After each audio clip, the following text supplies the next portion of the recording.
नमस्कार विद्यार्थ्यांनो, निवारा ते गाव वसाहती या धड्याचा स्वाध्याय आपण आता इथे सोडवतोय. 5वी परिसर अभ्यास भाग 2. तर यातील प्रत्येक प्रश्नाचं उत्तर तुम्हाला मिळणार आहे, म्हणून पटापट चॅनलला सबस्क्राईब करा. माझं नाव आहे सपना. प्रश्न 1 आहे, प्रत्येकी एका वाक्यात उत्तरे लिहा. तर पहिला प्रश्न येतोय, बुद्धिमान मानवाचा कोणत्या प्राण्याच्या शिकारीवर अधिक भर होता? उत्तर, बुद्धिमान मानवाचा रानडुक्कर, हरिण, मेंढी, डोंगरी शेळी यांसारख्या छोट्या प्राण्यांच्या शिकारीवर अधिक भर होता. नवाश्मयुगीन संस्कृतीचे वैशिष्ट्य कोणते? उत्तर, शेतीची सुरुवात हे नवाश्मयुगीन संस्कृतीचे वैशिष्ट्य आहे. प्रश्न 2, पुढील विधानांची कारणे लिहा. मध्याश्मयुगात बुद्धिमान मानवाच्या आहार पद्धतीत बदल होत होता. उत्तर, मध्याश्मयुगात हवामान उबदार होऊ लागले होते. सर्वत्र पर्यावरणात बदल होत होते. फार मोठ्या प्रमाणावर झालेली शिकार आणि पर्यावरणातील बदल यामुळे मध्याश्मयुगापर्यंत मोठे प्राणी नष्ट होऊ लागले. त्यामुळे शिकारीच्या बरोबरीने बुद्धिमान मानव मोठ्या प्रमाणावर मासेमारी करू लागला होता. या कारणामुळे मध्याश्मयुगात मानवाच्या आहार पद्धतीत बदल होत गेला.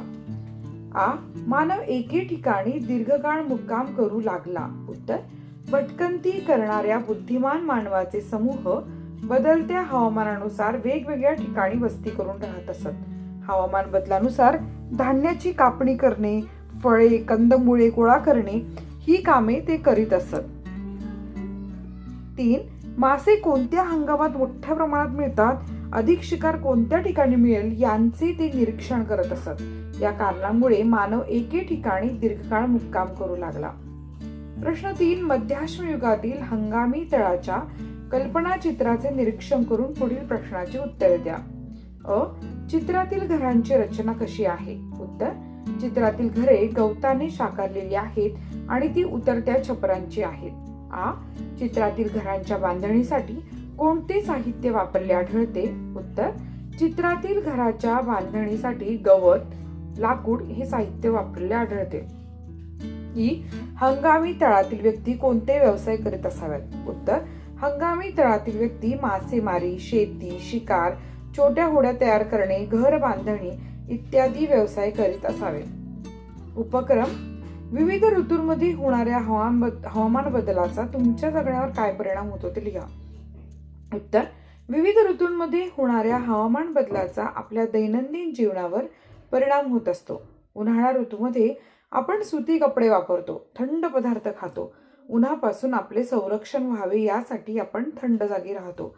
पावसाळा ऋतूमध्ये लवकरात लवकर वाळतील असे कपडे घालतो. जड आहार न घेता हलका आहार घेतो. पाणी उकळून थंड करून पितो. हिवाळ्याच्या दिवसांमध्ये लोकरीची उबदार वस्त्रे वापरतो. ऊन अंगावर घेतो. अंगात उष्णता निर्माण करतील असे पदार्थ खातो. उबदार जागेत राहतो. अशा रीतीने विविध ऋतूंमध्ये हवामान बदलांचा परिणाम आपल्या जगण्यावर होतो. प्रश्न 5, नवाश्मयुगीन खेडे आणि आधुनिक खेडे यांची तुलना करा. उत्तर, नवाश्मयुगीन खेडे गाव.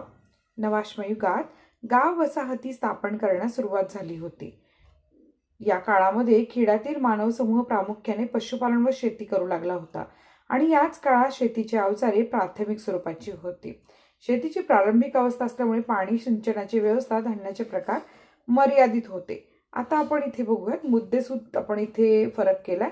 वस्ती, तर नवाश्मयुगीन खेड्यांमध्ये लोक प्रथम गावात राहू लागले आणि आधुनिक खेडी व्यवस्थित वसलेली आहेत.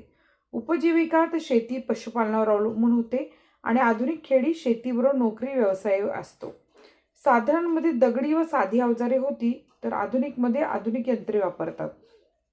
घरांमध्ये माती व काडी कचऱ्याची घरे होती, तर आधुनिकमध्ये सिमेंटची पक्की घरे असतात. सुविधांमध्ये वीज, शाळा, दवाखाने नव्हते नवाश्मयुगात, तर आधुनिक खेडे हे वीज, शाळा, दवाखाने आहेत. तर अशा प्रकारे आपण प्रत्येक प्रश्नाचं उत्तर दिले. मित्रांनो, व्हिडिओ आवडल्यास लाईक करा आणि हा व्हिडिओ आपल्या मित्रमैत्रिणींना शेअर करा, म्हणजे त्यांचा सुद्धा फायदा होईल. भेटूयात पुढच्या व्हिडिओमध्ये. धन्यवाद.